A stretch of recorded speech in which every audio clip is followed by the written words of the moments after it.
Bom, gente, vamos dar início a mais um vídeo aqui para os canais, tratando-se aí da playlist referente ao complexo de Édipo, sobre mitos e verdades que abarcam aí o complexo de Édipo. Então eu venho fazendo uma série em todos os canais, trazendo considerações para assim desconfigurar os mitos com relação ao complexo de Édipo, bem como potencializar as verdades em torno do complexo de Édipo. Quem não assistiu os vídeos anteriores, é importante que você assista para ter uma visão abrangente acerca do assunto, tá bom? Eu vou deixar aqui no comentário em destaque a playlist onde eu venho tratando do assunto. No vídeo anterior, eu comecei a falar sobre um texto clássico de Freud, onde ele fala de uma homossexualidade feminina, né? Onde ele fala de uma homossexualidade que abarca uma mulher, tá? Então, no vídeo anterior, eu contextualizei o caso e aqui eu vou dar continuidade ao caso para assim fazer considerações, sobretudo no que diz respeito ao complexo de Édipo. Porque muitas vezes as pessoas se perguntam, né? Uma pessoa que é homossexual, como que se dá a vivência edipiana? Existe aí uma vivência diferenciada daquela vivenciada por um heterossexual, né? Então, há muitas dúvidas em torno disso, então com base nesse texto, eu irei trazer algumas considerações com relação a isso. O texto tem como título a psicogênese de um caso de homossexualismo numa mulher, um texto de 1920. Ainda se usava o termo homossexualismo, como eu expliquei no vídeo anterior, né? Mas sabemos que hoje em dia esse termo caiu em desuso, tá? E o termo usado, o termo assertivo é homossexualidade. Tratando-se desse caso, Freud ele recebeu a jovem, sobre a qual eu falei no vídeo anterior, por um curto período de tempo, entende?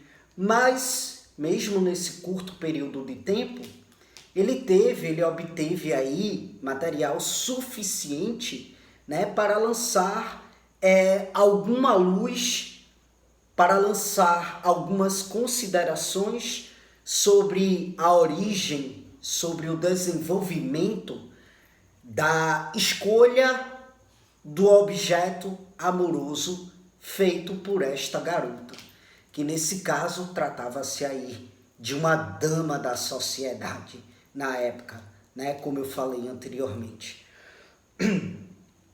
Então vejam bem, Freud conta que ao longo do tratamento ele percebeu, né, a partir da análise, que o complexo de Édipo havia sido vivido por ela, por essa garota, segundo as características experienciadas pelas meninas, né?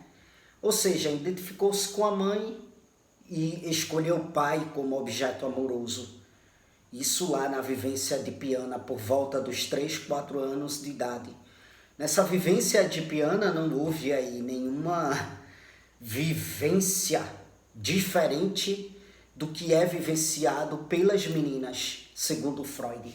Muito embora essa garota na adolescência venha aí a descobrir-se lésbica, a descobrir-se homossexual, né? Ela viveu, isso está no texto de Freud, nesse texto de 1920, ela viveu o complexo de Édipo segundo as características próprias do conflito experienciado pelas meninas no geral. Identificou-se com a mãe e escolheu o pai como objeto amoroso, né? E aí aos 13 anos, na puberdade, Freud conta que ela começou a se interessar por um menino, um bebê de 3 anos de idade. Ela tinha 13, o bebezinho tinha 3 anos de idade, entende? ela começou a ter uma afeição por esse bebezinho e tal. E Freud, a partir dessa afeição por esse bebezinho, Freud registrou que isto denota um forte desejo dessa garota de ser mãe, de possuir um filho, entende? E aí, nesse momento, segundo o texto, né, Freud observa que a libido dessa garota estava concentrada nessa atitude maternal, estava concentrada, né, nesse bebezinho sobre o qual ela demandava significativo afeto, sabe? Então veja bem, aos 5 anos de idade, a jovem ganha um irmãozinho, sabe? Ganha um irmãozinho e assim, Freud diz aqui que isso é um fato que parece não ter exercido influência especial sobre o desenvolvimento da garota, né? Ela tinha 5 anos de idade lá, ganhou um irmãozinho e até aí tudo bem. Tudo estava evoluindo, conforme o que diz Freud, de acordo com a vivência edipiana feminina. Até então, nada de diferente do que Freud observava no que diz respeito às experienciações da menina. Só que o que é que acontece? Ela se desinteressou, chegou um momento em que ela se desinteressou pelo menino, que até então ela demandava um afeto enorme, né? Mas aí ela se desinteressou por ele e começou a se interessar pelas mulheres maduras, né? Com uma aparência mais jovem, mulheres que eram maduras, mas que tinham aí uma aparência jovial. E aí, o acontecimento que marcou essa mudança foi o da mãe ter engravidado do 3º filho, entende? Com 5 anos de idade ela teve um irmãozinho, isso aí não exerceu nenhuma influência, tá? Sobre o desenvolvimento da garota, só que de repente ela abandona ali um garotinho, um bebezinho, que ela tinha o maior afeto por ele, entendam. Aí começa a se interessar por uma mulher mais velha, no entanto com aparência jovial, segundo Freud.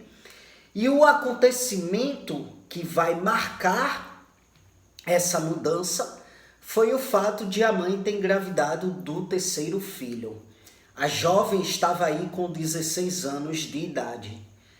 Então, Freud vai dizer que a análise deixou muito claro para ele que essa dama mais velha, pela qual ela se interessou, né, parecia ali uma substituta da mãe, sabe? Uma substituta da mãe.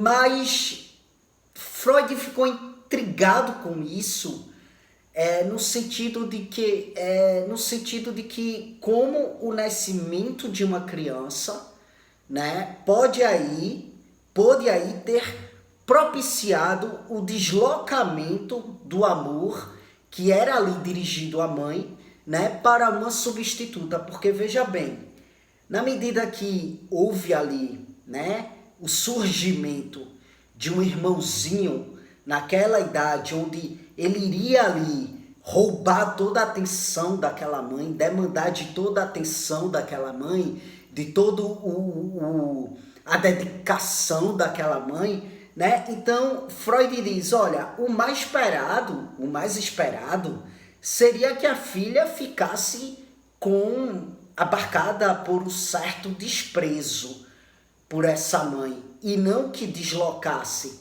né, este amor, este afeto pela mãe para uma outra mulher, para uma substituta, né? O mais esperado seria uma revolta para com essa mãe. No entanto, há ali um afeto, um amor, muito embora um afeto, um amor deslocado a um terceiro, né? E aí Freud, ele menciona no texto, o mais esperado seria de fato que ela não nutrisse nenhum tipo de sentimento terno em relação à mãe, que de fato fosse ali realmente promovida uma raiva, entende?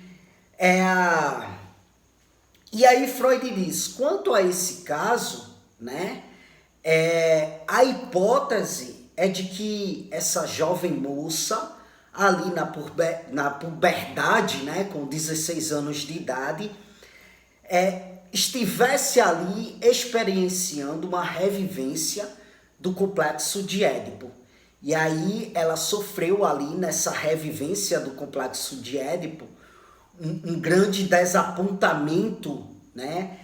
A partir do momento que ela tomou consciência do desejo de possuir um filho. Veja bem o que Freud fala, né? Que nesse momento da revivência do complexo de Édipo, aí na puberdade, né? Ela toma consciência do desejo de possuir um filho, e aí a realidade implacável se impôs, né? E quem teve o filho do seu pai foi a sua mãe.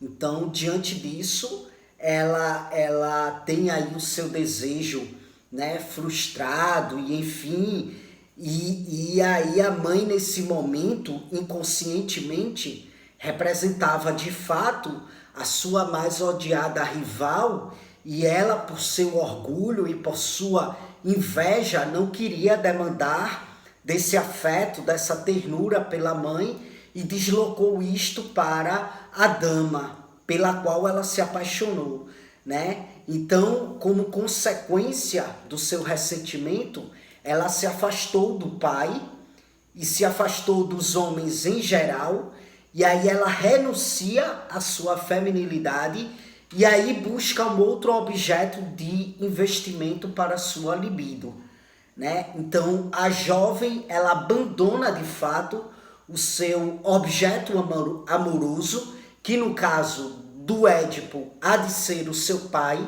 Diante da revivência do complexo de Édipo, ela abandona de fato esse objeto amoroso, né? E se identifica com esse objeto amoroso que é o pai, e assim ela se transforma em um homem.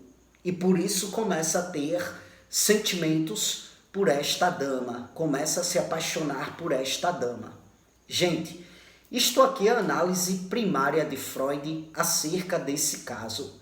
Uma análise sobre a qual eu tenho inúmeras ressalvas a se fazer, entende? Uma análise onde eu vejo muitos achismos e pouca profundidade no que diz respeito à singularidade e à subjetividade do outro em sua abrangência.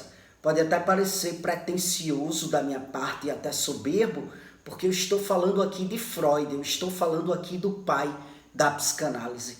Mas diante de uma análise tão primária sobre um caso de homossexualidade, né, sim, eu me sinto, obviamente, como estudante da psicanálise, no direito óbvio de fazer ressalvas, trazer considerações mais atuais com relação a isso, com base em outros psicanalistas como Jorge Forbes, né, psicanalistas mais contemporâneos que têm uma visão da psicanálise, da clínica psicanalítica para além do complexo de Édipo, né? Então, assim, inclusive Freud, ele analisou esse caso mais de uma vez. E aí eu vou trazer todas as análises que ele fez sobre esse caso e sempre trazendo também as minhas ressalvas.